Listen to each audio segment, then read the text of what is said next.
Olá pessoal, dando continuidade à nossa série sobre projeto de pesquisa, como elaborar um projeto de pesquisa, nós vamos entrar aqui agora na descrição da metodologia de análise de dados. Se gosta desse tipo de conteúdo, por favor, se inscreva no canal, ative o sininho de notificação, compartilhe. Sou o professor Benigno Rocha e vamos lá! Pessoal, metodologia de análise de dados. É fundamental depois que nós colhemos os dados, depois que a gente colhe esses dados todinho, a gente faça a análise estatística para a gente ver realmente qual foi o resultado, se esse resultado respondeu aos nossos objetivos, e quais foram as evidências científicas que realmente esse resultado gerou para aquela pesquisa. Certo? Então, por isso que é extremamente importante no projeto de pesquisa nós descrevermos, uma vez que ele é um planejamento, quais são os possíveis análises estatísticas que nós faremos e como nós apresentaremos esses dados dentro da pesquisa, uma vez depois dela realizada. Então, vamos lá. Primeira coisa que nós temos que observar é, uma vez eu colhi esses dados, geralmente a gente colhe por meio de um questionário estruturado, onde eles vão ter os dados dos participantes da pesquisa, dados de exames, dados de uma certa coisa, a gente coloca dentro de um questionário. Esse questionário a gente vai transcrevê-lo dentro de um banco de dados. E existem vários softwares que nós podemos fazer esse banco de dados. Independente de qual software você vai usar, você tem que descrever qual software que você vai utilizar. Vamos pegar um exemplo aqui, o mais comum que o brasileiro utiliza, o Excel, que não é muito recomendado porque em célula, um techzinho que você dá numa célula, você pode apagar algum dado. No entanto, ele é bastante utilizado, mas você tem, por exemplo, o SPSS, que apesar de ser um programa de análise de dados, você também pode inserir dados nele. Você tem o Tabuin, tá? Você tem alguns softwares só para isso, o Access, por exemplo, só para você aprender a inserir esses dados, mas você tem que descrevê-lo.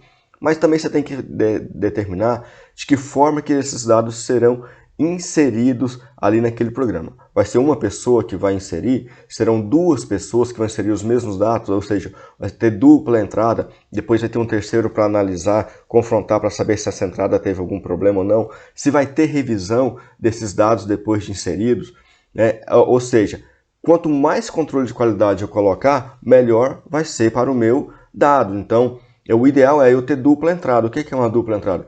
Duas pessoas diferentes inserem dois momentos diferentes, ou momentos juntos, mas em computadores diferentes, insere aqueles dados, depois vem um terceiro e confronta quais dados estão iguais, quais dados são diferentes. Nos diferentes, ele volta lá no questionário, que ele vai ficar armazenado no mínimo por 5 anos, como exige o Comitê de Ética, os comitês de éticas brasileiros, volta ali no questionário e verifica aquele dados realmente qual é o que está correto. Isso dá uma garantia de que a inserção daqueles dados foi correta e valida mais ainda o seu resultado.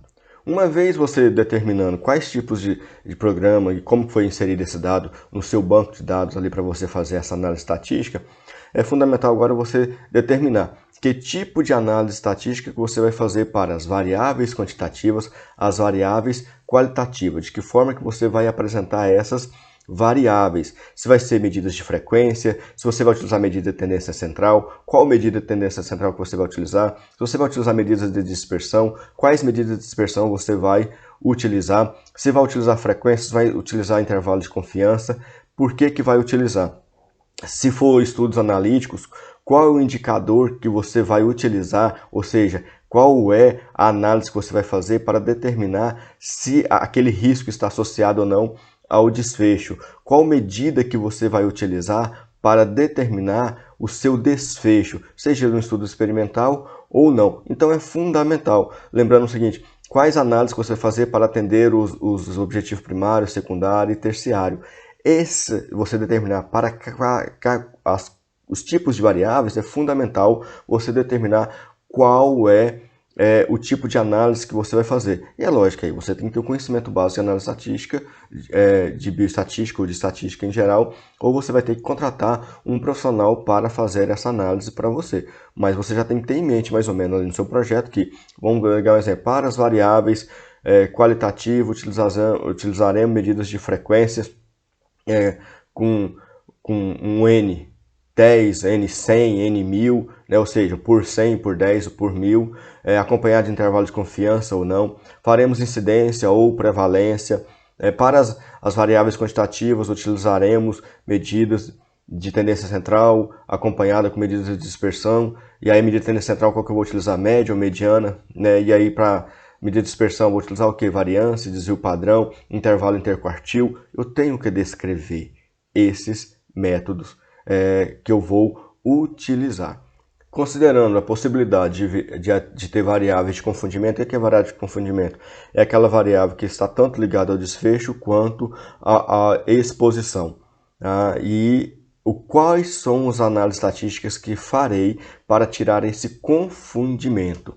Isso também é muito importante. Vou fazer uma regressão logística para aquelas variáveis que der um P igual a 0,1. Todos eles eu vou fazer uma análise univariada, multivariada e assim por diante. Então eu tenho que descrever quais são as medidas de confundimento que eu vou utilizar para tirar esses possíveis confundimentos na minha pesquisa. Para análise de subgrupos ou intervenções, eu também tenho que descrever. Então vamos pegar, por exemplo, aqui, eficácia. Eu vou utilizar incidências, né? Vou usar o risco relativo, eu vou usar a medida de eficácia. Eu tenho que descrever quais são os métodos que eu vou utilizar para determinar aquela intervenção, se ela ao comparado com outro grupo, esses subgrupos, quais medidas que eu utilizei. Isso eu tenho que fazer de forma muito bem clara. É comum também, em uma pesquisa, principalmente com muitos participantes, em alguns dados, as pessoas não responderem. Então vai ficar ali como missing, ou dado vazio, ou não preenchido. Eu tenho que descrever como que serão tratados esses dados, se eles serão excluídos da análise, de que forma que eles serão excluídos e como que eles podem interferir no resultado final. Eu tenho que deixar isso muito bem claro. Quando nós trabalhamos com dados secundários, protuários, com banco de dados, por exemplo, DataSource, geralmente vem esses dados faltando. Nós temos que determinar como nós vamos utilizar esses dados, se nós vamos excluí-los, se nós vamos tratá-lo de uma forma diferente, se vamos considerá-los como desfecho, né? E isso vai depender muito de como nós vamos analisar. Mas eu tenho que descrever como que esses dados serão tratados.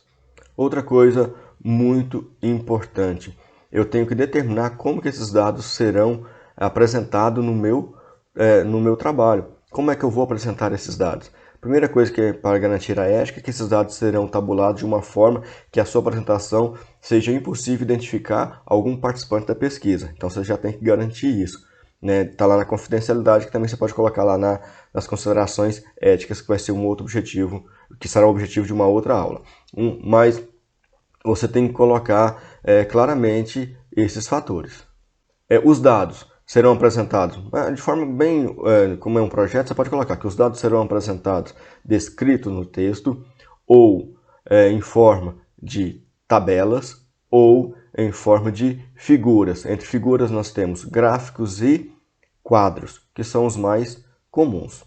E o importante, determinar qual o grau de confiança que eu vou estabelecer ali. Geralmente nós estabelecemos um alfa de 0,05, ou seja, um grau de confiança de 95% para todas aquelas análises estatísticas que requer essa confiança. Então nós podemos falar, olha, que eu vou considerar como estatisticamente significante tudo aquilo que der dentro de um grau de confiança de 95%, ou um P menor do que 0,05.